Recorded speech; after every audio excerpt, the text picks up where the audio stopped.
What's up everybody, I'm TridentZ and I'm back here with another Escape From Tarkov video. Today we're going to be taking a look at Tarkov settings. We're going to be going over basically everything you need to know to make sure your settings are solid. We're going to be going over game settings, graphics, controls, even post FX, and some information you're going to want to know about your computer. By the end of this video, you guys should have a pretty good idea of what you're going to want to do with your Tarkov settings. Also, just a quick reminder that I will be putting in timestamps for this video so you can skip to the part that interests you the most, but I highly suggest watching through the entire video as most of this information will be beneficial.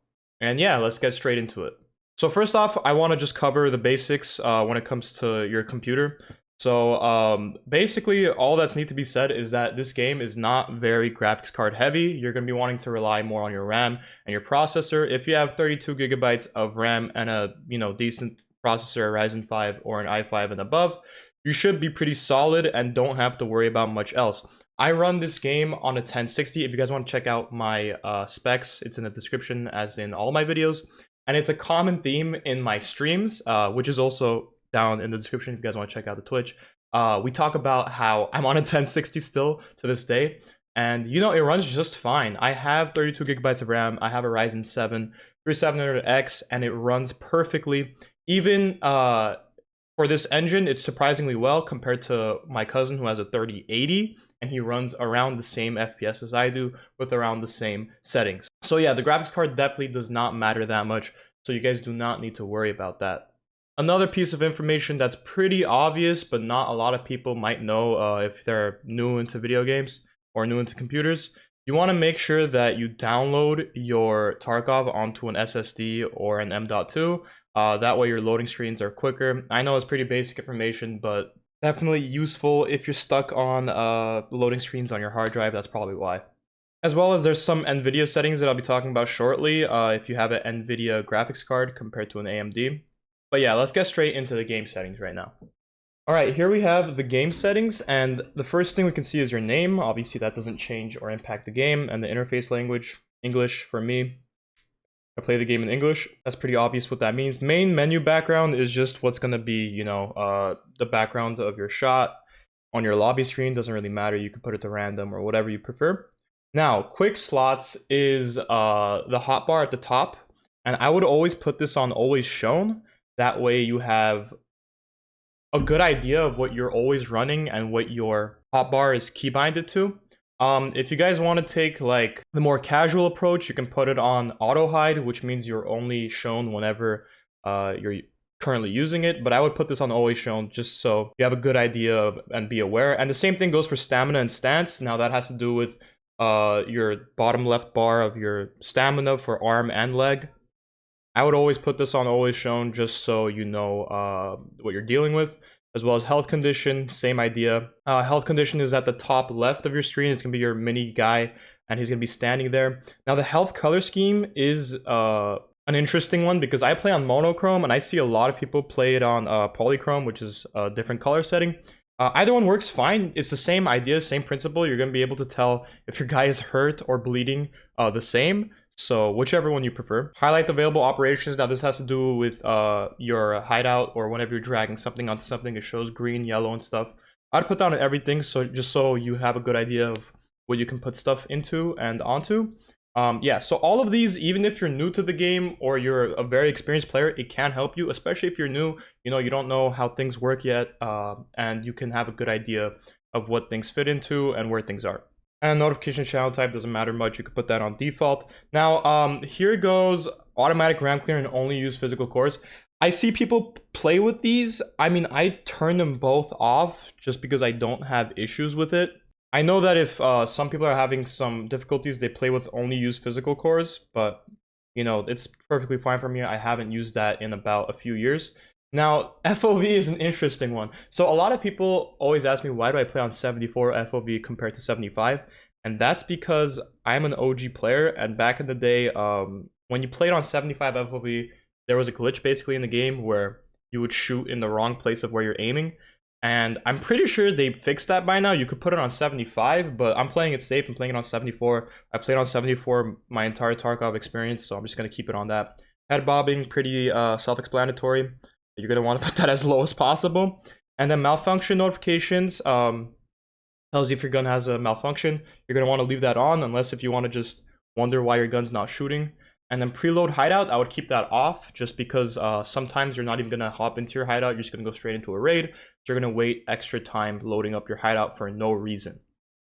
And onto the graphics settings, this is where things get interesting. So up on the top, aspect ratio, screen resolution, I put that on 16:9, 1080. My monitor can do 1440, but I find that the FPS is better this way, so I just keep it on that. Borderless, because for convenience sake, if you guys want to put it on full screen mode, I have 2 monitors, so I hop in between them a ton. If you only have one, full screen is probably the better option. VSync, you could use this option if you find that your frames are going down, up really commonly. I don't have that issue, but if you do, you might want to look into that, maybe turn that on. And here you go, texture and shadow quality. Now, these two you could play around with. I find for myself, for the FPS sake, and sacrificing some FPS so the game looks good, I put the shadow quality on high and the texture qualities on low. The game doesn't look that much of a difference with the texture qualities all the way up. Honestly, Tarkov is not that much of a graphics type game where you have to play around with it. Object LOD quality, you want to put that all the way up. Overall visibility, you don't need that too high. You could put it pretty low. Not even all maps you could look that far. So I suggest putting on 1500, a little lower than the default 2000, I believe it's on. That way your FPS is a little higher and it's not really sacrificing anything. Anti-aliasing, I put that on high because anti-aliasing makes the game look a little smoother. Resampling, you want to turn that off. HBAQ, SSR off, all unnecessary, and they'll make your FPS a little better.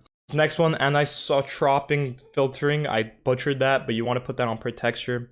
And NVIDIA Reflex low latency, I turned that off. Now sharpness, you could play around with. This has to do with, once again, how your game looks. I believe default is 1.1. I put it to 0.7 because I played with my monitor settings a little bit. So you guys can definitely play with that. I suggest putting whatever works the best for you, and the way you'll know if it works best for you when we talk about post FX as well is by loading up into a raid and seeing for yourself. And everything down here, you want to make sure it's off, as well as the lobby and FPS, game FPS, you want to turn all the way up. Now, post FX. This one's interesting. So, a lot of people don't even play with this on, and I would suggest if you have the hardware to use it, you should, because it makes your filters a little better. You can see in the dark a little better. So definitely, I would suggest turning your post FX on and playing with it in raid to see which is the best. These are my current post FX settings, and like I said, it could change depending on your monitor. But I find for brightness, you don't want to put too high, because if you put the brightness too high, flashlights get kind of annoying, and yeah, you want to watch out for flashlights if you put the brightness a little higher. So I would recommend playing with your monitor brightness instead of the game brightness. I put it a little high. Saturation, I put on to 40. If you put it a little more than that, the game looks a little too bright, and it looks a little disgusting, and anything below that I find is a little too gray for me. So you can play with that, see what you like best. I've put clarity to 70 and colorfulness to 50. Same thing goes for colorfulness. When it comes to bushes and trees, you want to make sure that it's not too high, otherwise the green can get a little overwhelming. You're not gonna be able to see players that well. Luma Sharpen and Adaptive Sharpen, I believe, are the most FPS heavy. I don't find Adaptive Sharpen does anything for me. Luma Sharpen, I put to 40. You can play with that in raid, see how it is. I suggest putting into a raid that has an inside and an outside as well. That way you could see in different lighting settings which is the best. And color grading is just a filter. You guys can put this on whatever you like. I put Cognac because it's a little orange tint, and I find in the dark, especially on interchange factor, you can see players a little better. And the intensity is how intense that filter is. I put it on 46. It's the sweet spot for me. You guys can play with that around. Colorblind mode, I'm not colorblind. I don't play with that on. So going on to sound, character voice language, totally, you know, that's up to you. Whatever you guys like. Overall volume, up to you. However loud you want the game on. I find 100 is too loud. Put it down to 70. Interface volume. Now this is interesting because this is only your own interface. So whenever you're searching bags, bodies, you know, filing cabinets, stuff like that, you will hear your own stuff louder with this. So I put it down to 10 so I can still hear it, but it's not too overwhelming. This does not affect other people searching bags and whatnot, so it's totally fine. It's your own interface, not other people, so you can put that down as much as you'd like. Chat, music, and hideout volume, I put all the way down. I find it annoying, but you know, whatever you guys like. Music on raid end, that's up to you. It's just the music on the raid end. Binaural audio, now this is where it gets interesting. I've had it turned off because I just find sometimes it doesn't work. The audio with Tarkov is very, very strange, so I suggest playing around with that, seeing which one you like better. I remember back in the day this wasn't even an option, and before that Steam Audio was also already in the game. They've been really tweaking it for a few years, so I just don't trust it that much. If you guys want to play with it on, that's up to you. Make sure it works for you first. And enable VoIP, you know, talking in game, why not? And then this is your microphone for VoIP, so make sure you got this onto the right one. I have it on default, which is my Blue Yeti, but make sure you put it on the right mic so it doesn't mess up. Next, onto controls. Now, controls are a preference, but I find that messing with them is probably for your best interest. Now, the main thing that I do when it comes to messing with my controls, when people ask me what should I change my settings, is I always make sure that I set my discard key to Z. Now, if I could find it so I could show you guys. Here it is, the discard to Z. Now, the reasoning behind this is so it's right next to my WASD, and I can have my hand on my mouse. My left hand goes on my keyboard, WASD, Z is right under S. That way, whenever I'm looting, I can drop things really quickly. Control, left click really quickly. And if I hear someone, my hand is already on my WSD, my other hand is on my mouse, and I can get off of that body and I can kill that guy much more efficiently than having to press delete over here with this hand, which is the default. I suggest setting that to Z, and then I suggest also putting the backpack to M. It doesn't have to be specifically M, something that you can, you know, use on the go. I put M. That way, when I'm in a fight and I'm a little too heavy, I can drop my bag more easily, and it's only one button. So yeah, mouse sensitivity and mouse sensitivity aiming. This is once again preference, so you're gonna have to play around with that one, see what you like best, as well as your DPI for your mouse.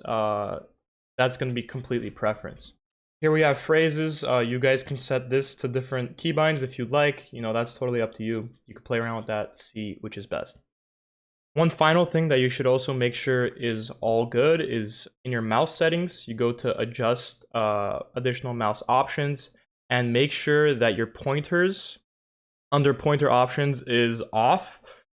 This is gonna make sure that your mouse is steady and it doesn't speed up out of nowhere, and that can really mess you up in certain video games. I know some video games do have that feature from your Windows like completely turned off. I believe Valorant is like that.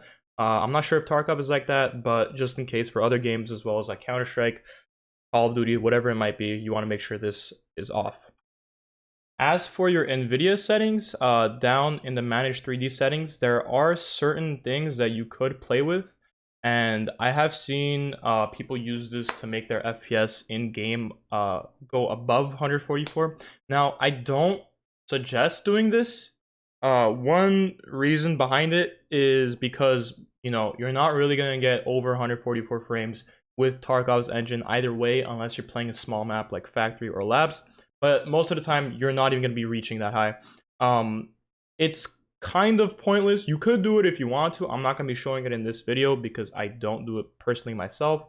My hardware is not suited for that, and I don't even have to worry about that. But if you have a good card, you want to push your limits, FPS is something that matters to you, I suggest looking into the 3D settings of NVIDIA. And yeah, hopefully that did help. I tried my best to explain everything. I'm not an expert by any means, but this is what works for me. So hopefully that using this video, you guys can better your Tarkov gameplay. All right, thank you guys for watching. I'll see you guys in the next one. If this video helped, make sure to sub and like for more videos like these in the future. And if you guys want to see some Tarkov gameplay, be sure to check out my Twitch, as well as my Discord link in the description below. Thank you guys for watching, and I'll see you guys in the next one.